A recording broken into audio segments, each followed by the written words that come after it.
Graças a paz, eu me chamo Wilson Júnior e seja bem-vindo a mais um vídeo do Tabernaculando. Hoje nós iremos refletir sobre o tema da comunhão, uma comunhão que gera revelação. Em João capítulo 1, versículo 18, diz assim: Ninguém jamais viu a Deus, mas o Filho único, que mantém comunhão íntima com o Pai, o revelou. Deus é Espírito e habita em luz inacessível. Então João fala que ninguém jamais viu a Deus porque é impossível pela própria natureza de Deus ser visto. No entanto, há mais de 2000 anos atrás, quando houve o esvaziamento do Filho, a kenosis, quando ele se despiu de sua glória e assumiu a forma humana, ele tabernaculou, montou sua tenda, se deu a conhecer aqui na terra, o Pai foi revelado. Ora, João diz que ninguém jamais viu a Deus. No entanto, o Filho único o revelou, o deu a conhecer. É a mesma palavra que, segundo D. Carson, vai originar em nosso termo exegese, ou seja, o Filho é a exegese de Deus. Ele revela e dá a conhecer. E nós podemos trabalhar aqui duas vias, duas maneiras pela qual o Filho revela o Pai. A primeira é por sua natureza. O Filho, Jesus Cristo, tem a mesma natureza que o Pai. Observe, ninguém jamais viu a Deus, mas o Filho único. O termo usado aqui é monogênese. Mesma substância, uma só natureza, ou seja, o Filho é apto, ele é próprio manifestar o Pai, porque tem a mesma natureza. No entanto, João também destaca uma outra coisa, e aqui já não é uma questão de natureza, mas de atividade. Há uma atividade eterna dentro da Trindade, que é a comunhão, aquilo que os ortodoxos vão chamar de pericorese, uma comunhão perfeita. É uma imagem de uma dança perfeita entre a Trindade. Eles se bastam, eles são alegres, têm comunhão em si mesmo. Então, João vai falar que Jesus tem a mesma natureza, mas também há uma atividade dentro da Trindade que faz com que não somente a natureza do Pai seja revelado, mas traços de suas personalidades, de seu caráter também é revelado, porque é uma atividade eterna, que é a comunhão. Ninguém jamais viu a Deus, mas o Filho único, que mantém comunhão íntima com o Pai, ou que está no seio do Pai, o revelou. A comunhão do Pai, do Filho, vai trazer em Jesus a revelação de quem Ele é enquanto caráter, enquanto pessoa. Deus é justo, Deus é bom, Deus é amor, Deus é manso. Isso nós vemos nos traços do caráter de Jesus, porque Jesus representa corporalmente a plenitude da divindade, não somente em natureza, mas também em caráter. E aqui é onde eu quero trazer a aplicação para a nossa vida. Se é verdade que nós, seres humanos que somos caídos, não temos a natureza do Filho, mas somos participantes agora, porque nós estamos em Cristo, o Espírito de Deus habita em nós, é verdade também que nós temos uma certa responsabilidade de praticar a atividade que há dentro da eternidade, que é a comunhão. Mas como assim? Como que poderíamos usar a comunhão na eternidade como uma analogia para a nossa comunhão com Deus? Bem, eu quero destacar aqui que Jesus, na sua natureza humana, no seu tempo de esvaziamento, o tempo que ele viveu aqui na terra, ele manteve essa atividade.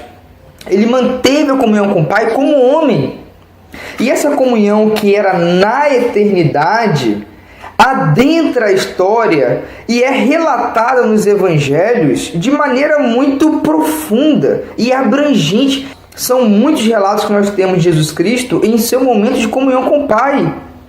Ou seja, aquilo que lhe é próprio na eternidade também é manifestado aqui na terra. Se não, vejamos, observe alguns textos que nós temos em alguns evangelhos. Ele, porém, se retirava para lugares solitários e orava. Lucas capítulo 5, versículo 16. Tendo se levantado alta madrugada, saiu, foi para um lugar deserto e ele orava. Marcos 1:35. Despedidas as multidões, subiu ao monte a fim de orar sozinho, e caindo a tarde, lá estava ele só. Mateus 14:23. Naqueles dias, retirou-se para o monte a fim de orar e passou a noite orando a Deus. Lucas 6, versículo 16. Então observe que aquilo que lhe era uma atividade eterna se torna temporal e vira um paradigma para os seus discípulos. Vira um gabarito, uma maneira de viver para a igreja. A igreja precisa ter no encontro com Deus a sua prioridade. E nós vimos, por exemplo, no IBGE, como que os evangélicos cresceram. São mais de 40 milhões de pessoas que professam a fé evangélica. No entanto, a imagem de Jesus Cristo nesse grupo, nesse macro, não é tão reverberada assim, porque há uma superficialidade. Há um distanciamento entre o próprio cristão e a fonte da vida cristã, que é Deus. E onde é que nós conseguimos nos alimentar dessa fonte, se não na comunhão, se não no quarto secreto? E aqui eu quero destacar que não adianta buscar os melhores métodos, a melhor faculdade, a melhor teologia, o melhor seminário teológico mais reconhecido, se esses métodos são divorciados da nossa vida pessoal de comunhão com Deus. Eu não estou aqui menosprezando o conhecimento, muito pelo contrário. Mas o conhecimento divorciado da comunhão, que vai gerar em nós um espírito contrito, quebrantado, vai gerar em nós, esse conhecimento divorciado da comunhão, um espírito contrário, ou seja, uma soberba do espírito do rei humilde a qual nós servimos. Então, por que há muitos que se dizem cristãos, mas pouca imagem de Jesus Cristo é revelada? Porque há muitos números que congregam no templo, mas que são, na sua efetividade, fracos, como igreja, sendo igreja. Eu creio que a raiz disso tudo é porque há pouca ênfase, há pouco tempo investido no momento a sós com Deus. Amados, é de fato triste a realidade que a igreja brasileira evangélica vive na distância que ela tem com a Bíblia, na distância que ela tem com a oração. E sabe, Charles Spurgeon disse que se nós formos fracos na nossa vida de comunhão com Deus, seremos fracos em todos os restos. E de fato, se não há comunhão com Deus, não vai existir revelação desse Deus por meio da nossa vida. Moody disse que nós somos a Bíblia. De cada 100 pessoas, 99 vão ler a pessoa que lê a Bíblia. Ou seja, nós que temos uma vida de comunhão com Deus, devemos refletir na sociedade a pessoa de Jesus Cristo. Mas se nós não temos comunhão, a vida de Deus não será refletida. Salmos 115, versículo 8, fala que os idólatras são semelhantes aos ídolos. Bailey vai falar que nós se tornamos aquilo que nós adoramos.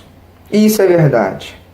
Então, a comunhão que houve entre Deus Pai e Deus Filho foi um método eficaz, e na verdade é o único, para que o Filho refletisse o caráter de Deus aqui na terra. Amados, se formos fracos na nossa comunhão com Deus, seremos fracos em todo o resto. Sem comunhão, não vai existir revelação de Deus na sociedade em que vivemos. Seremos infrutíferos, fracos espiritualmente, e seremos provavelmente uma imagem turva de Deus. Seremos no máximo um simulacro e não a imagem do Deus que nós servimos. Que Deus em Cristo nos abençoe e que este vídeo venha trazer esse efeito de nós se prostrarmos diante de Deus em comunhão com Ele. Deus abençoe.